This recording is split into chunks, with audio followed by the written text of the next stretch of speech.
Fala galera, bom dia! E aí, vocês estão prontos para mais uma horinha de EBD? Hoje o tema da nossa lição é Marcos, o rapaz que deu a volta por cima. E eu espero que você possa tirar algum proveito, daquilo que a gente vai estudar hoje para aplicar na sua vida. E aí, vamos lá?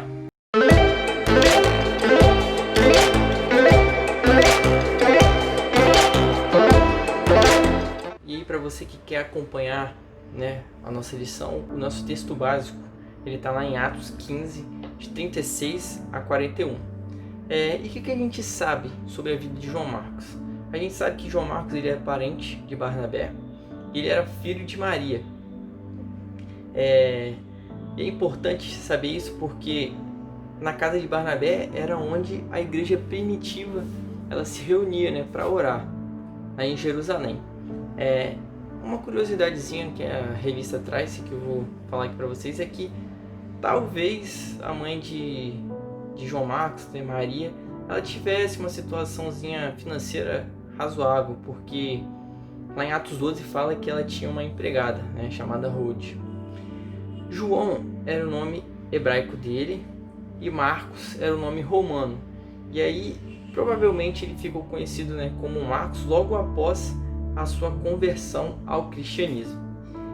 E por que é importante, por que é interessante estudar a vida de João Marcos? Porque aparentemente a gente acha que ele fracassou na obra de Deus.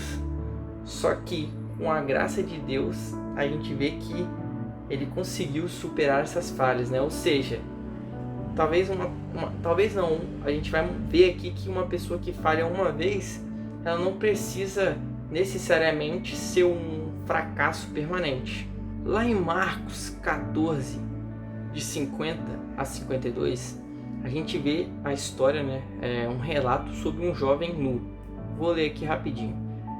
Enquanto isso, todos os seus discípulos tinham fugido. Havia, contudo, um jovem seguindo atrás deles, vestido apenas com uma camisola de linho. Quando a multidão tentou agarrá-lo, ele escapou, embora suas roupas se rasgassem durante a luta, de modo que ele fugiu completamente nu. E aí, alguns estudiosos do Novo Testamento, eles acreditam que Marcos é esse jovem nu. Por quê? O primeiro motivo seria que esse relato sobre esse jovem nu ele só aparece no livro de Marcos.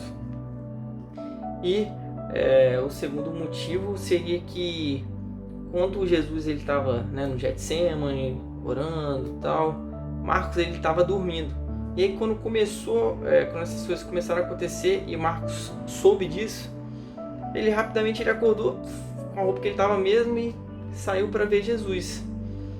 E quando a gente analisa isso, a gente pode ver que Marcos ele pode estar dizendo que ele não era necessariamente o mais corajoso, porque a gente vê aqui que enquanto isso todos os seus discípulos, todo mundo tinha fugido, mas que ele viu tudo isso acontecendo. E o mais impressionante é que João Marcos, mesmo mal vestido, ele seguia Jesus na Via Crucis, naquela via dolorosa, e talvez ele estivesse observando Jesus, assim, de longe, mas mesmo assim ele continuava seguindo ele, mesmo sem preparo, mesmo mal vestido, ele acabou ficando nu, ele procurou seguir a Jesus. E aí dessa forma a gente pode ver que ele mostra o amor dele pelo mestre, que no momento ele tinha acabado de chorar sangue no Getsemane. Ele estava num dos momentos mais difíceis da jornada dele na Terra, mas isso tudo foi preciso para chegar a hora de glorificar o Pai. Bom, gente, e a gente viu que Marcos, mesmo sem preparo, ele ficou observando Jesus de longe, naquele momento muito difícil para Jesus.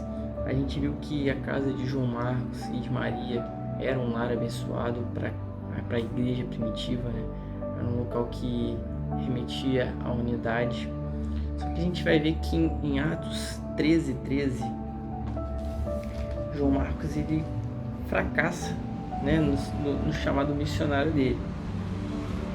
E olha o que diz: nisto, Paulo e os que estavam com ele deixaram Pafos em um navio para a Turquia e aportaram na cidade de Perge. Ali, João se separou deles e voltou a Jerusalém. A gente vê que mais pra frente Paulo ele não aceita, né, João Marcos na segunda viagem missionária dele, que inclusive a gente estudou na aula retrasada, né, que a gente falou sobre Barnabé.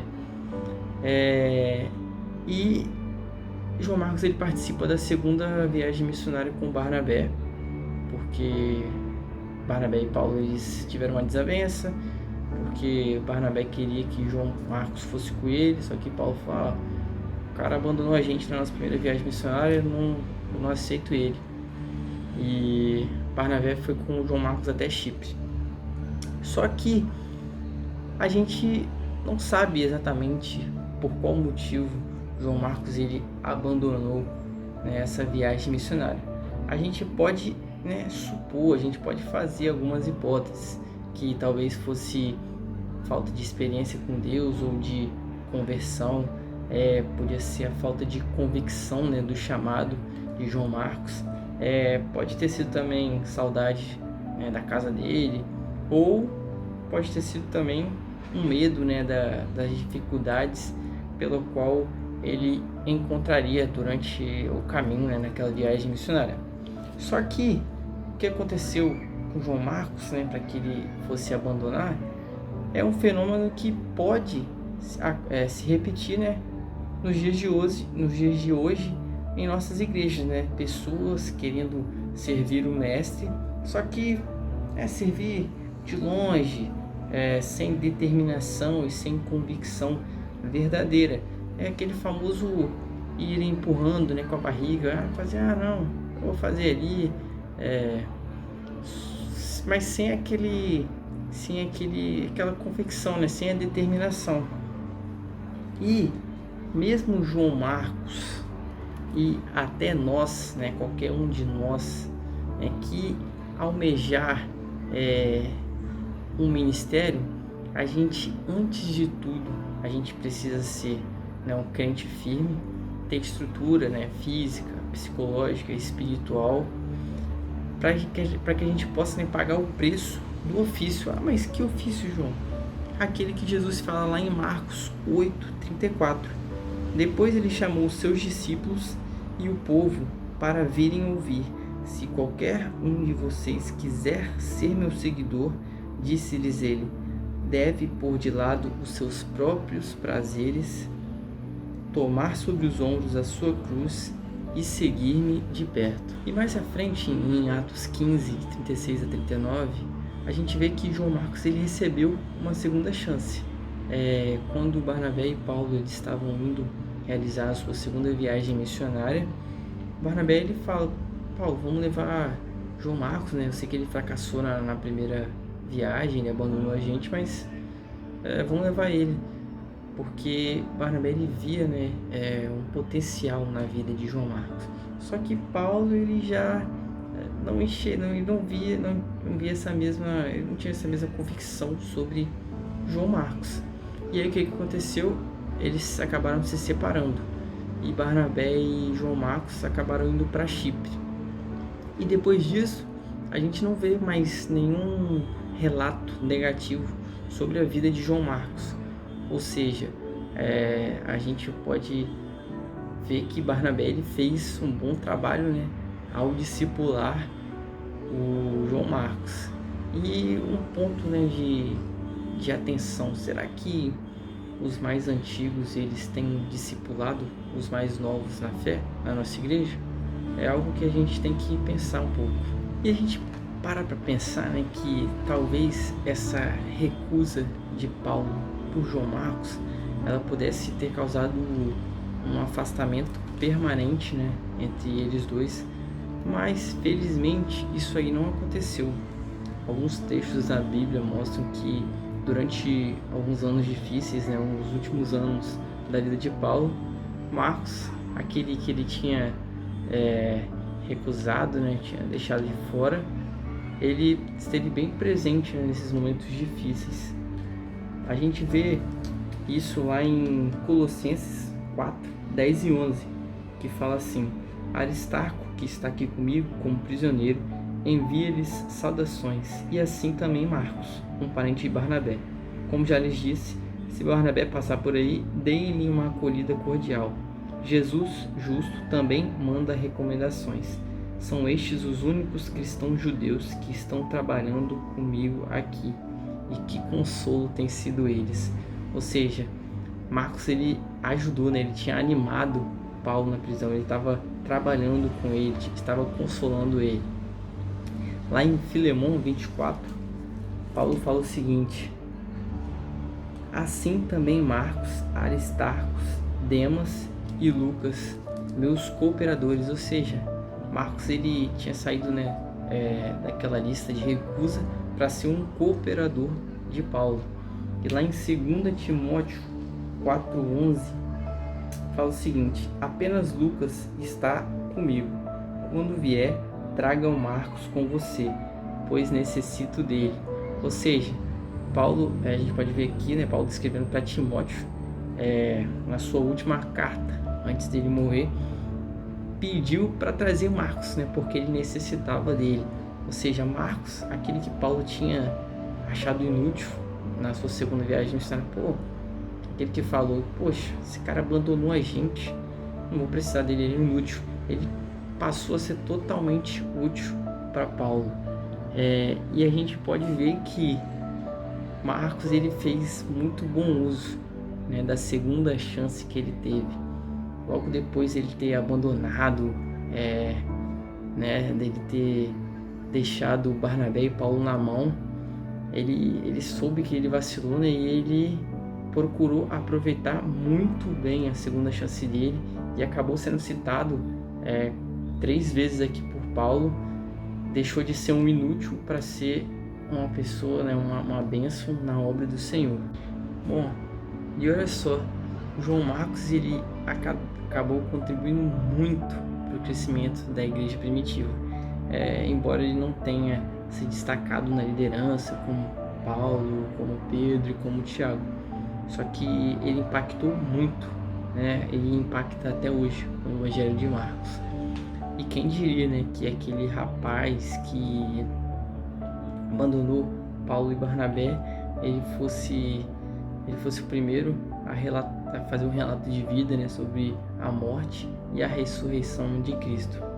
E uma característica, né, do Evangelho de Marcos é que ele foi direcionado ao povo romano e ele apresenta Cristo como um servo, né, como um servo do Senhor, que lá em Marcos 10, 43 até fala o seguinte: porém, entre vocês é diferente. Todo aquele que quiser ser importante deve ser o servo. Todo aquele que quiser ser o mais importante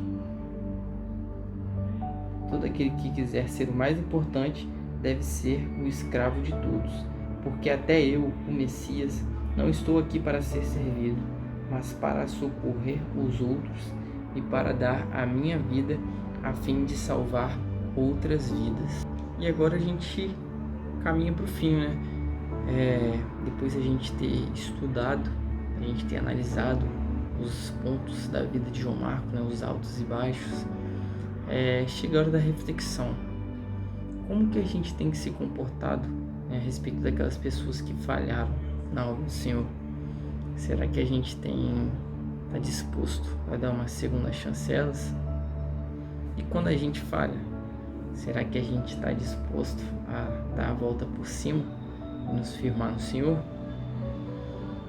Como é que está o seu chamado? Você está servindo, você está seguindo ao Mestre de longe ou você está seguindo de perto? Como é que você tem participado, né, dos ministérios da sua igreja? E aí a revista deixa um convite, né? Que tal você dar a volta por cima? Que tal você aproveitar essa segunda chance, né? Para que o Evangelho cresça, para que Deus seja glorificado e que a nossa igreja seja edificada. Galera, eu espero que vocês peguem esses pontos que a gente analisou, que vocês possam fazer realmente uma reflexão do que a gente pode aplicar, do que a gente pode melhorar. Tá ok? Forte abraço para vocês, fiquem com Deus.